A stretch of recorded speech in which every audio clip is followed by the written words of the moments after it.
Salam untuk kita semua. Jadi baik, pada bab yang pertama saya akan membahas tentang tugas-tugas perkembangan. A. Pengertian dan sumber tugas-tugas perkembangan.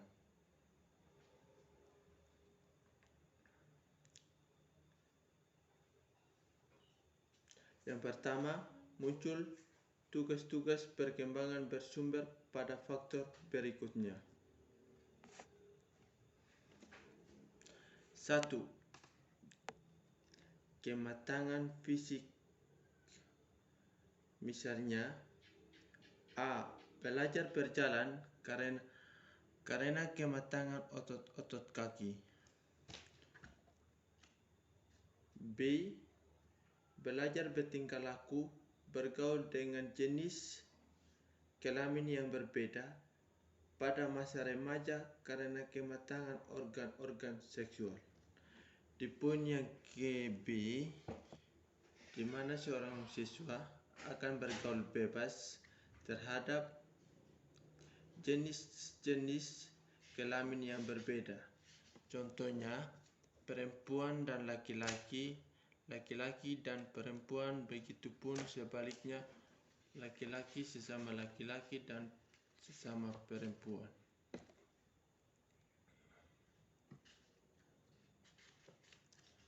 Poin yang kedua, tuntutan masyarakat secara kultural.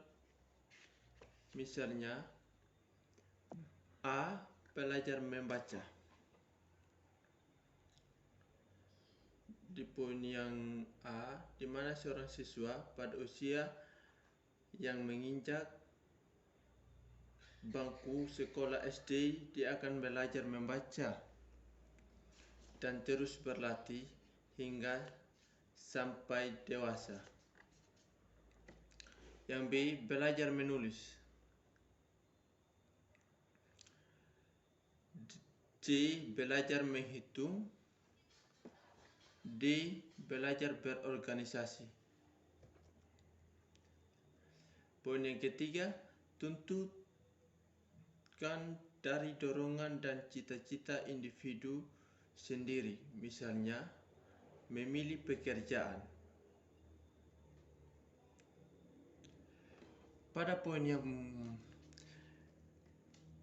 yang A, memiliki pekerjaan, di mana seorang mahasiswa atau seorang siswa dia akan memilih sebuah pekerjaan yang dia mampu. B. Memilih teman hidup. Di poin yang B ini, di mana seorang siswa atau seorang masyarakat maupun mahasiswa maupun masyarakat setempat, dia akan memiliki teman hidup bergaul, dan teman hidup yang bergaul ada yang positif dan yang berdampak negatif. Poin yang keempat, tuntutan norma agama. Misalnya, taat beribadah kepada Allah, berbuat baik kepada sesama manusia. Kita masuk pada poin B. Tugas-tugas perkembangan pada setiap fase perkembangan. Yang pertama, tugas-tugas perkembangan pada usia bayi dan kanak-kanak dari 0 sampai 6 tahun. A. Belajar berjalan, di mana usia dari 0,0 sampai 0,6 kanak-kanak akan belajar berjalan. Begitupun poin yang GB, belajar makanan-makanan padat. Yang poin C, belajar berbicara. Yang poin D, belajar buang air kecil. D. Belajar mengenal perbedaan jenis kelamin. Di poin yang E, belajar mengenal perbedaan jenis kelamin. pada masa usia kanak-kanak, di mana pada masanya ia akan tahu perbedaan jenis kelamin perempuan dan laki-laki. Yang poin E, membentuk konsep-konsep atau pengertian sederhana kenyataan sosial dan alam. Pada poin E, pembentukan konsep-konsep pengertian sederhana kenyataan sosial dan alam. Dia akan membentuk konsep yang berkaitan dengan alam dan sosial yang nyata maupun sederhana. Poin G, belajar mengadakan hubungan emosional dengan orang tua, saudara, dan orang lain. Di poin ini, seorang anak-anak ia akan belajar mengadakan hubungan emosional. Contohnya, dia cepat emosi kepada orang tua, saudara, dan orang lain. Poin H, belajar mengadakan hubungan yang baik dan buruk.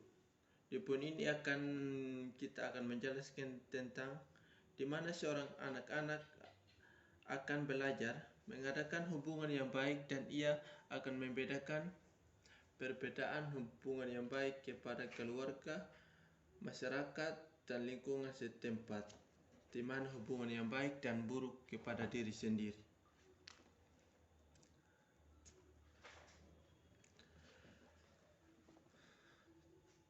Tugas-tugas, kita masuk poin yang kedua. Tugas-tugas perkembangan pada masa sekolah dari umur 6,0 sampai 12,0. Yang pertama, belajar memperoleh keterampilan fisik untuk melakukan permainan. Di poin yang A, seorang siswa akan mempelajarkan tentang bagaimana keterampilan fisik untuk melakukan suatu permainan atau membuat suatu permainan yang untuk menghiburkan diri sendiri. Yang B, belajar membentukkan sikap yang sehat terhadap diri sendiri sebagai makhluk biologis. Di poin B, dia akan belajarkan membentuk sikap yang sehat atau sikap yang positif dan negatif pada diri sendiri sebagai makhluk ciptaan Tuhan atau sebagai makhluk biologis. C, belajar bergaul dengan teman-teman sebaya. Di poin C, kita akan menjelaskan tentang bagaimana seorang siswa atau masa sekolahnya akan belajar tentang bergaul dengan teman-teman sebaya atau yang lebih dewasa daripada diri kita sendiri. D, belajar memainkan peranan sesuai dengan jenis kelamin. Di poin D, yang tentang belajar bermain peranan sesuai dengan jenis kelamin. Di poin ini kita akan menjelaskan tentang bagaimana seorang siswa belajar watak seseorang atau kawan sesama jenis. Belajar mengembangkan konsep sehari-hari.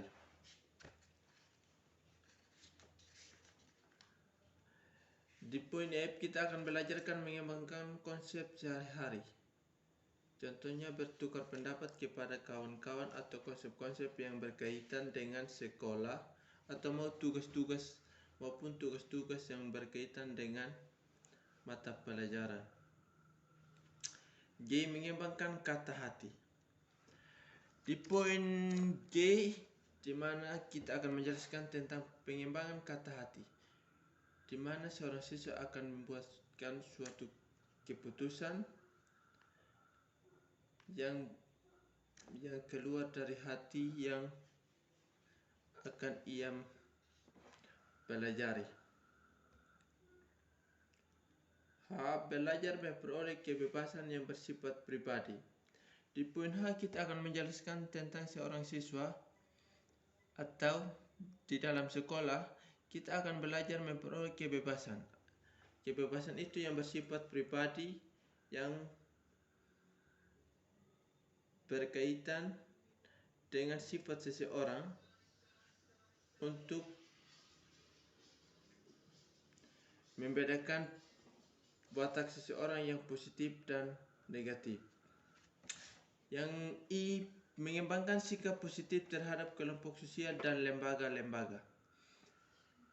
Di poin I kita akan menjelaskan tentang mengembangkan sikap positif terhadap kelompok sosial dan lembaga.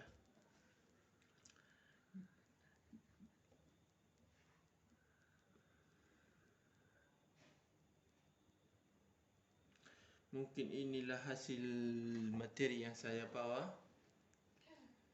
Sekian dan terima kasih.